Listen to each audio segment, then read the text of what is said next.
بسم اللہ الرحمن الرحیم۔ السلام علیکم۔ سیرت النبی باب 11۔ اس لڑائی کو فجار کی پہلی لڑائی کہا جاتا ہے۔ اس وقت آپ صلی اللہ علیہ وآلہ وسلم کی عمر 10 سال تھی۔ فجار کی ایک اور لڑائی بنو عامر کی ایک عورت کی وجہ سے ہوئی۔ اس میں بنو عامر بنو کنانہ سے لڑے۔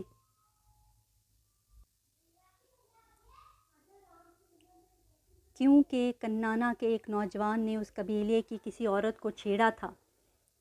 فجار کی تیسری لڑائی بھی بنو عامر اور بنو کنانہ کے درمیان ہوئی۔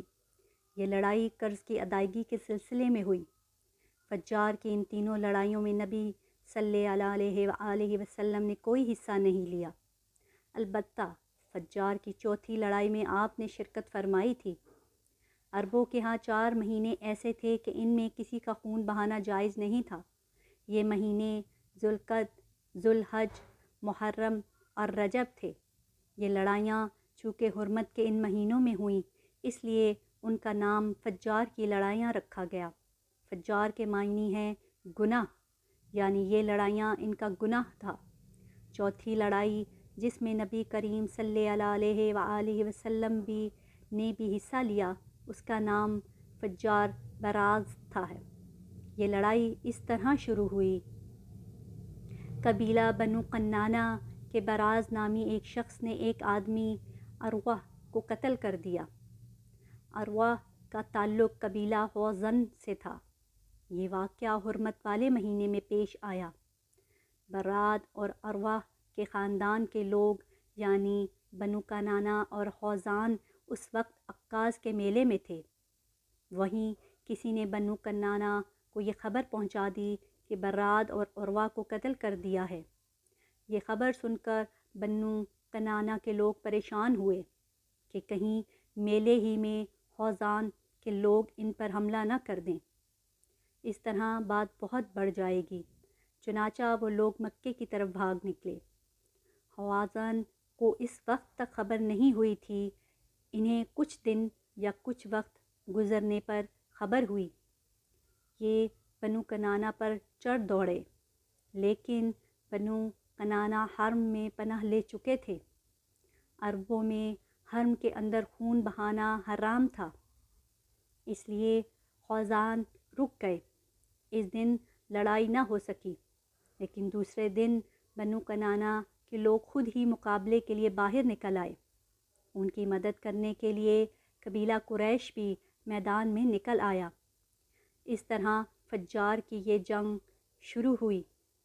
یہ جنگ 4 یا 6 دن تک جاری رہی۔ اب چونکہ قریش بھی اس جنگ میں شریک تھے، لہٰذا آپ صلی اللہ علیہ وآلہ وسلم کے چچا آپ کو بھی ساتھ لے گئے، مگر آپ نے جنگ کے سب دنوں میں لڑائی میں حصہ نہیں لیا۔ البتہ جس دن آپ میدان جنگ میں پہنچ جاتے تو بنی کنانہ کو فتح ہونے لگتی، اور جب آپ وہاں نہ پہنچتے تو انہیں شکست ہونے لگتی۔ آپ نے اس جنگ میں صرف اتنا حصہ لیا کہ اپنے چچاؤں کو تیر پکڑاتے رہے اور بس۔ 6 دن کی جنگ کے بعد بھی کوئی فیصلہ نہ ہو سکا۔ آخر گروہوں میں صلح ہو گئی، لیکن یہ کافی خون خرابے کے بعد ہوئی تھی۔ اس جنگ کے فوراً بعد حلف الفضول کا واقعہ پیش آیا۔ یہ واقعہ اس طرح ہوا کہ قبیلہ زبید کا ایک شخص اپنا کچھ مال لے کر مکہ آیا۔ اس سے یہ مال عاص بن وائل نے خرید لیا۔ یہ عاص بن وائل مکہ کے بڑے لوگوں میں سے تھا۔ اس کی بہت عزت تھی۔ اس نے مال تو لے لیا لیکن قیمت ادا نہ کی۔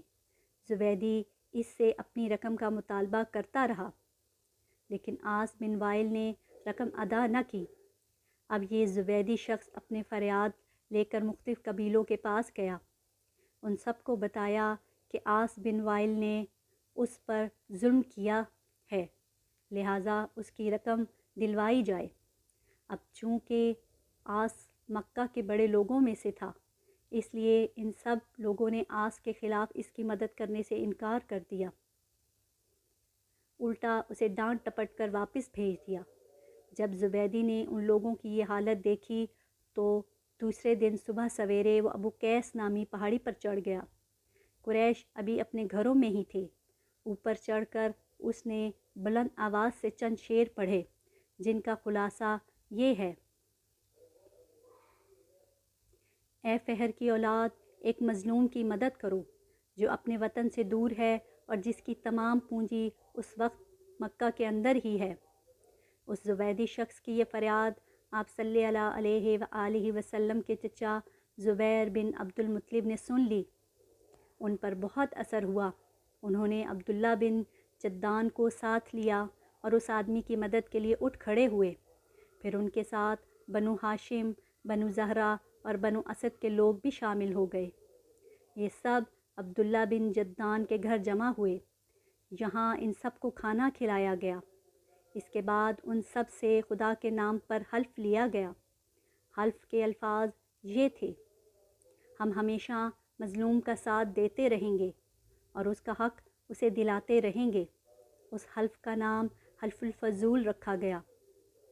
اس عہد اور حلف کے موقع پر اللہ کے رسول صلی اللہ علیہ وآلہ وسلم بھی قریش کے ساتھ موجود تھے۔